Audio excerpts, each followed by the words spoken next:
Assalamualaikum warahmatullahi wabarakatuh. Pemirsa yang dirahmati Allah Subhanahu wa taala, kali ini Muslimah Daily mengangkat tema tentang new normal life. Berikut wawancara Ustazah Linda Wulandari bersama Dr. Rini Syafri, selaku doktor biomedik sekaligus pengamat kebijakan publik di Indonesia. Bagaimana pandangan tentang kondisi hari ini sebetulnya gitu ya, karena kan banyak wacana gitu ya Bu, ketika misalnya diharapkan atau dijalankan new normal life ini, kesannya wabah sendiri sudah mereda gitu ya, dibuat sedemikian rupa gitu. Menurut Ibu, kondisi kita hari ini wabah COVID-19 ini gimana sih Bu? Baik. Masya Allah ya. Faktanya para pemirsa yang dirahmati Allah, virus corona ini memang satu virus yang berbahaya dan relatif baru. Jadi untuk ciri-ciri klinis, ciri-ciri virologi, itu relatif memang baru ya ditemukan. Dan kita juga mengikuti pemberitaan yang intens, yang termasuk riset-riset terkait dengan virus ini. Masya Allah ini memang berbahaya. Kalau kita lihat dari case fatality rate-nya, artinya adalah akibat kematian ya yang ditimbulkan oleh SARS-CoV. Jadi SARS-CoV ini adalah nama virusnya, itu kependekan dari Severe Acute Respiratory Syndrome ya. Nah, jadi memang betul Bu Linda, faktanya memang penyakit ini ada dan berbahaya begitu. Jadi saya katakan kalau dilihat dari aspek case fatality peluang kematian yang ditimbulkan oleh SARS-CoV ini jauh lebih berbahaya dari flu Spanyol ya. Flu Spanyol yaitu pandemi yang terjadi di awal abad ke-20 yaitu tahun 1918. Jadi tidak dapat kita menyepelekan begitu ya, menyepelekan atau menganggap ini sekadar mitos. Itu sangat berbahaya sekali pendapat itu. Karena fakta-fakta menunjukkan bahwa memang virus ini memang ada dan sudah menimbulkan kesakitan ya, angka kesakitan dan kematian yang serius. Dengan kondisi yang seperti tadi gitu ya Bu, kenapa untuk Indonesia sendiri gitu ya, walaupun disampaikan pertimbangan new normal life itu katanya untuk menyelamatkan perekonomian karena banyak juga masyarakat yang akhirnya kekurangan gitu ya, karena mereka tidak bisa melakukan aktivitas bekerja biasanya gitu. Nah, tapi kalau misalnya tadi seperti yang Ibu jelaskan gitu ya, bahwa secara virus, secara juga secara penyakit gitu ya, bahwa ini kan kondisinya memang ada, tidak main-main gitu. Iya, betul sekali Bu Linda.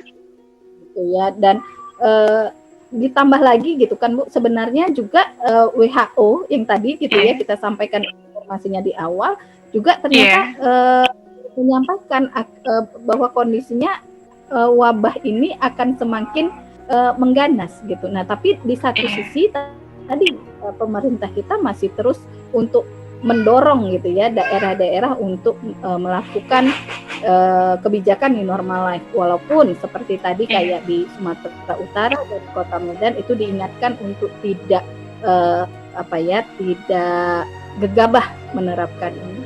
Nah, persoalannya ada di mana Bu? Menurut Ibu? Baik, terima kasih Bu Linda dan juga pemirsa Muslimah Rindu Syariah yang dirahmati Allah, bahwa terkesan begitu ya, atau yang lebih mengemuka terkait dengan agenda new normal ini di persoalan timing pelaksanaannya. Tetapi di saat yang bersamaan fakta menunjukkan sejak dari konsep ini dicanangkan PBB tanggal 25 April yang lalu hingga saat ini terjadi lonjakan kasus baru yang memprihatinkan. Yang tadi kalau dikatakan oleh PBB ini sebagai satu fase baru yang berbahaya begitu Bu Linda. Sampai-sampai dikatakan dunia hari ini memasuki fase baru yang berbahaya seiring dengan angka penemuan kasus baru yang begitu tinggi ya. Nah, di Indonesia, kalau kita lihat di Indonesia, hal yang serupa juga kita saksikan ya, di mana seiring dengan pelaksanaan agenda new normal life ini atau new normal ini yang dikatakan oleh Presiden Jokowi bersahabat dengan virus ya, itu juga terjadi peningkatan yang signifikan, bahkan peningkatannya itu hingga 70% ya, peningkatan kasus baru hingga 70%, terutama sejak dari tanggal 6 Juni yang lalu. Ya.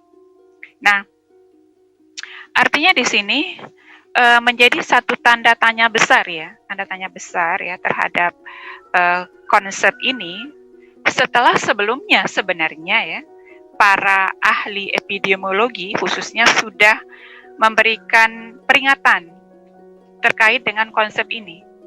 Dikhawatirkan jika konsep ini diterapkan memang akan terjadi peningkatan kasus baru. Artinya adalah apa yang kita saksikan hari ini sekitar 2-3 bulan konsep new normal life ini diaruskan ke seluruh dunia, apa yang dikhawatirkan oleh para ahli itu benar terjadi begitu. Kalau kita lihat hari ini di Indonesia sedang berada pada fase transisi atau adaptasi, maka di fase itu saja kita melihat peningkatan kasus barunya sudah begitu mengkhawatirkan ya. Sampai-sampai untuk satu daerah di Surabaya, rumah sakit sendiri sudah tidak sanggup ya untuk menampung pasien. Nah, yang kemudian untuk Surabaya rencana penerapan new normalnya itu ditunda. Nah, itu baru kita masuk fase transisi. Nah, apalagi kalau benar-benar diterapkan secara total ya. Nah, kalau kita melihat fakta yang terjadi hari ini dan kemudian juga kekhawatiran para ahli yang sudah disampaikan jauh-jauh sebelumnya ketika new normal life ini akan diterapkan, maka kemudian menarik bagi kita untuk mencermati setidaknya 4 hal ya dari konsep new normal life ini, khususnya terkait dengan 2 aspek. Yang pertama itu kalau kita lihat dari kenapa ya hari ini dengan adanya konsep new normal life ini justru penularan wabah itu semakin tidak terkontrol begitu ya, semakin meningkat begitu. Nah, ini jadinya satu pertanyaan yang menarik ya untuk kita bahas, ada apa sebenarnya dengan konsep new normal life ini, khususnya di dalam hal bagaimana konsep new normal life ini memutuskan rantai penularan wabah, yang ini sangat penting ya kaitannya dengan bagaimana mengakhiri wabah ini. Nah, kalau kita lihat dari aspek bagaimana new normal ini berbicara tentang konsep pemutusan rantai penularan wabah, sebenarnya tidak ada yang berbeda ya dengan konsep penanganan pandemi atau pemutusan rantai penularan wabah yang selama ini digunakan oleh WHO, yaitu mengacu kepada prinsip yang dilandaskan kepada International Health Regulation ya, terdiri dari dari beberapa langkah, yaitu pendeteksian, kemudian lagi pengujian atau testing, kemudian isolasi, kemudian berikutnya tracing kontak, dan yang terakhir itu treatment ya. Saya sebutkan ini tidak menggambarkan urutan, tetapi itu ada 4 poin tadi ya setidak-tidaknya yang menjadi prinsip dari WHO di dalam memutus rantai penularan wabah. Nah, Bu Linda dan juga pemirsa Muslimah Rindu Syariah yang dirahmati Allah, konsep inilah yang digunakan untuk mengatasi wabah yang terjadi pertama kali di Wuhan.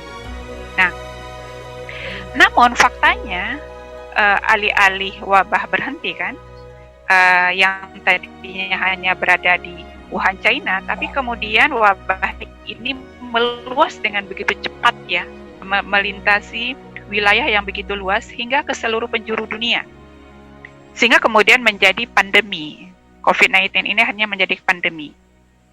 Nah, ini menunjukkan sebenarnya prinsip yang digunakan oleh WHO di dalam penanggulangan wabah menunjukkan bagaimana sebenarnya prinsip ini sudah gagal. Itu dilihat dari bagaimana wabah yang tadinya hanya berada di Wuhan, China, itu menjadi meluas dan berlangsung lama sekali. Maka kemudian kalau hari ini kita lihat wabah itu semakin meningkat, bahkan meningkat dengan cepat, maka itu tidak heran, karena memang masih menggunakan konsep lama yang sudah terbukti gagal sebenarnya. Nah, kemudian yang kedua, terkait dengan meningkatnya kasus COVID-19 ini selama pelaksanaan new normal, itu juga tidak terlepas dari konsep sistem kesehatan kapitalisme liberalisme yang selama ini digunakan untuk menghadapi COVID-19 ini. Melihat itu juga lah yang digunakan pada agenda new normal ini gitu. Di mana terbukti sistem kesehatan kapitalistik ini begitu rapuh dan tidak mampu ya untuk mengatasi persoalan wabah ini.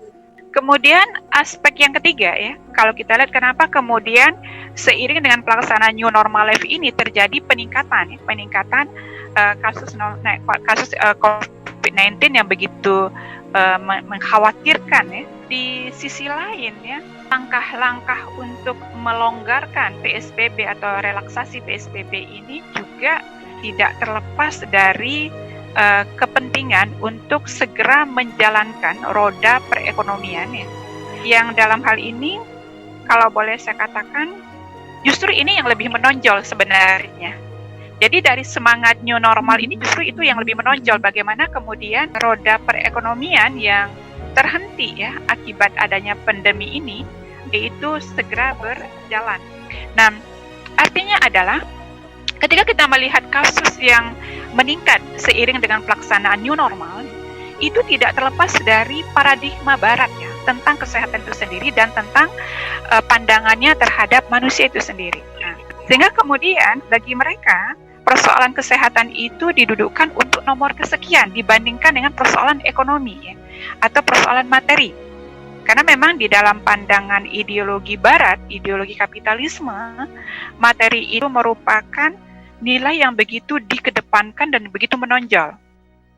Nah, dari aspek ini pun kita melihat bagaimana mal-mal dibuka, kemudian lagi pabrik-pabrik diaktifkan, kemudian lagi interaksi-interaksi sosial dilonggarkan, dan kemudian itu semua menjadi sarana penularan ya, sarana penularan yang sangat efektif ya.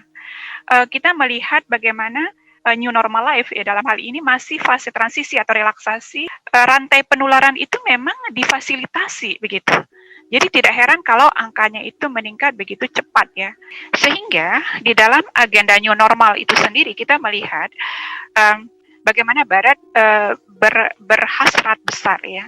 Dengan adanya new normal ini, agenda-agenda hegemoni dan agenda liberalisasi yang tertunda selama terjadinya COVID-19 ini bisa diaktifkan kembali. Khususnya di sini agenda SDGs ya, bagaimana seiring dengan pelaksanaan agenda New Normal Life ini, agenda SDGs yaitu Sustainable Development Goals ini begitu diaruskan ya.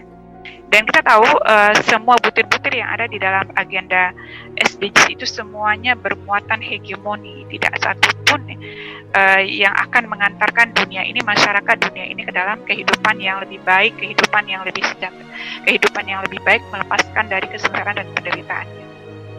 Nah, itu aspek berikutnya yang harus saya sampaikan kepada publik ya, bahwa sesungguhnya New Normal Life ini, agenda New Normal Life ini bukan sekedar persoalan timing pelaksanaannya ya, kenapa kemudian hari ini kita merasakan berbagai macam persoalan yang terus menggayut ya di dunia, yang terus meliputi dunia hari ini, bahkan dikatakan hari ini krisis kesehatan itu semakin parah, hari ini krisis sosial ekonomi itu semakin parah ya, karena itu tadi ya, bahwa sesungguhnya new normal life ini atau new normal ini atau hidup berdampingan atau hidup berdamai dengan virus ini hanyalah berhasrat untuk menjalankan kembali agenda-agenda hegemoni yang tertunda, begitu Bu Linda. Ketika kita berbicara bagaimana semestinya kita mensikapi agenda new normal life ini, ya new normal life ini ya harus kita tinggalkan. Karena memang tidak ada harapan sebenarnya di situ. Bahkan ini adalah racun yang sangat berbahaya begitu, yang membuat penderitaan dunia ini akan semakin panjang gitu. Jadi artinya memang konsep ini memang tidak perlu lagi untuk diteruskan ya. Kalau boleh saya katakan ya kita lupakan saja. Kita harus berpikir kepada satu visi baru, satu paradigma baru ya, yang jauh lebih baik, yaitu Islam. Artinya adalah sebagai Muslim ya, kembali kepada Islam, di mana Allah Subhanahu wa Ta'ala menjadikan Islam itu bukan sekedar agama dalam pandangan Barat, tetapi Islam itu adalah satu jalan hidup atau way of life ya. Dia merupakan satu sistem kehidupan dan telah terbukti berhasil membangun satu peradaban yang begitu gemilang dan begitu tinggi ya. Nah, itu berlangsung 13 abad lamanya. Dasar dari sistem kehidupan Islam ini benar-benar memberikan satu harapan yang pasti kepada kita semuanya, yaitu dasar yang dilandaskan kepada kalimat La ilaha illallah Muhammadar Rasulullah, yang menginkludkan aspek spiritual di dalam jawaban terhadap persoalan yang mendasar pada diri setiap manusia. Ada 5 prinsip Islam di dalam memutus rantai penularan wabah. Yang pertama itu ada prinsipnya adalah mengunci areal wabah. Jadi areal wabah dikunci sehingga kemudian wabah itu tidak meluas. Jadi wabah itu segera harus dikunci sehingga kemudian tidak meluas. Hal ini sebagaimana ditegaskan oleh Rasulullah ya Shallallahu Alaihi Wasallam. Rasulullah mengatakan yang artinya apabila kalian mendengarkan wabah di suatu tempat, maka janganlah memasuki tempat itu, dan apabila terjadi wabah sedangkan kamu sedang berada di tempat itu, maka janganlah keluar darinya. Ini hadis riwayat Imam Muslim. Ini prinsip yang pertama, bahwa masyarakat di areal tidak terjangkiti wabah, dia bisa beraktivitas secara normal.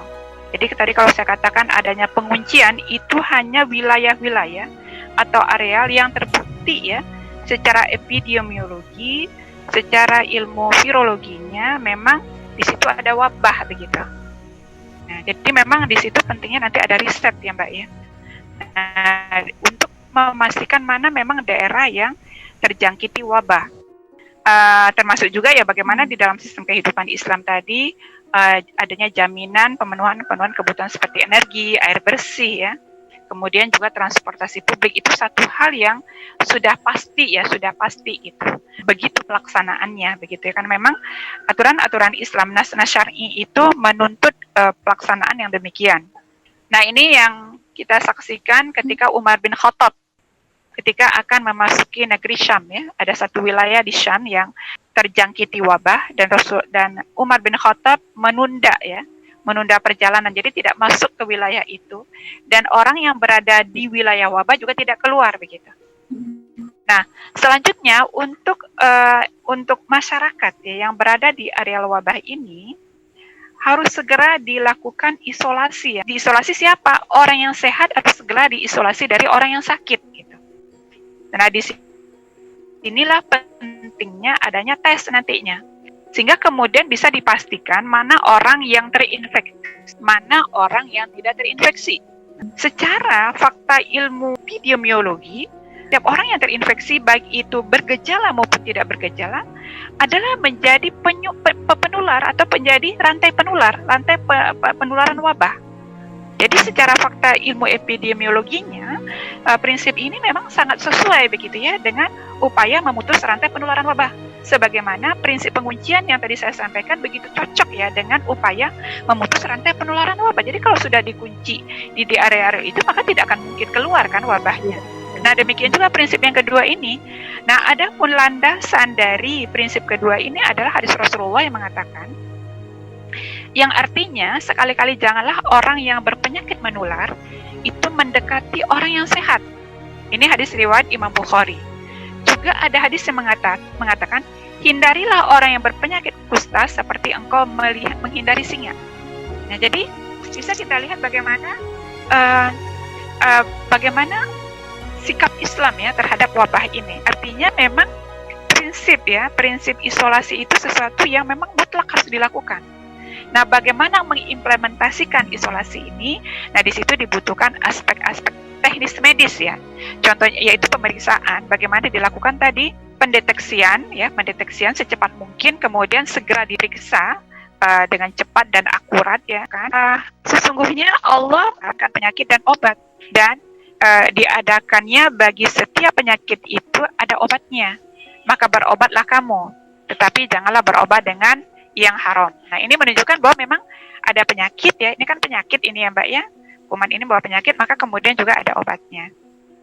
Rasulullah Shallallahu Alaihi Wasallam telah menyatakan sesungguhnya sehat itu adalah kebutuhan pokok publik ya, yang dijamin langsung oleh negara.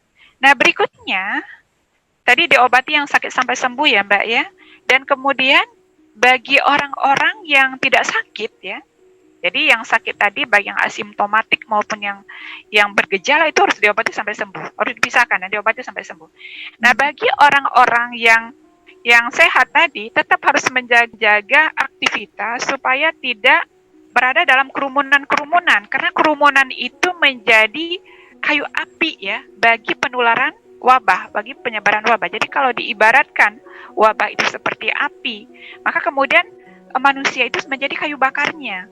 Sehingga kemudian perlu diperhatikan di sini untuk menerapkan social distancing, menjaga jarak.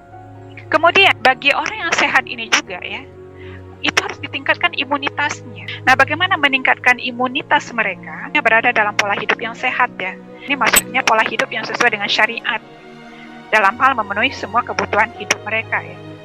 Hanya saja yang perlu kita garis bawahi adalah 5 prinsip ini ya, di dalam 5 prinsip Islam di dalam upaya memutus rantai penularan secepatnya dengan morbiditas dan mortalitas yang zero itu membutuhkan peran negara secara mutlak. Ini harus garis bawahi. Tidak mungkin dilakukan oleh individu. Nah, ini yang kemudian menjadi sesuatu yang begitu kompatibel, ya begitu serasi ya dengan sistem kesehatan Islam. Di mana sistem kesehatan Islam itu merupakan resultante dari sistem ekonomi Islam dan sistem politik Islam. Bagaimana di dalam sistem kesehatan Islam itu pelayanan kesehatan itu diberikan gratis dengan kualitas terbaik kepada setiap orang, dengan prinsip pengelolaan yang berbasis kepada 3 hal ya Mbak Linda ya, dan pemirsa Muslimah Rindu Syariah. Pertama itu adalah dilakukan oleh orang-orang yang capable, kemudian cepat di dalam pelaksanaan, dan sederhana di dalam aspek administrasi. Ini kembali kepada hadis Rasulullah yang mengatakan innallaha kataba ihsanan ala kulli syai'in. Sesungguhnya Allah mewajibkan berlaku ihsan kepada setiap aspek. Di dalam Islam, fungsi negara itu jelaskan oleh Rasulullah ya. Negara itu memiliki fungsi yang sahih, itu sebagai ra'in dan junnah. Rasulullah SAW mengatakan al-imamun ra'in wa huwa mas'ulun an ra'iyatihi. Jadi negara itu adalah ibarat penggembala dan dia bertanggung jawab terhadap urusan rakyatnya. Ya, alhamdulillah. Kalau tadi berarti saya simpulkan bahwa nggak bisa juga berdiri sendiri sistem kesehatan untuk mencegah gitu ya, atau memutus rantai penularan wabah ini. Jadi memang harus sepaket gitu ya, harus sepaket dengan sistem kekhilafahan, di mana di situ sistem ekonomi Islam akan mampu mendukung atau merealisasikan sistem kesehatan. Itu menjadi suatu yang nyata sebagai bentuk pelayanan ke rakyat ya, yang disediakan oleh negara secara gratis untuk siapa saja, dan jelas akan menyehatkan ya, berkualitas. Jangan berharap gitu ya dengan new normal life. Justru tadi sudah digambarkan bahwa new normal life hanyalah akan menjadi ajang wabah ini, bahkan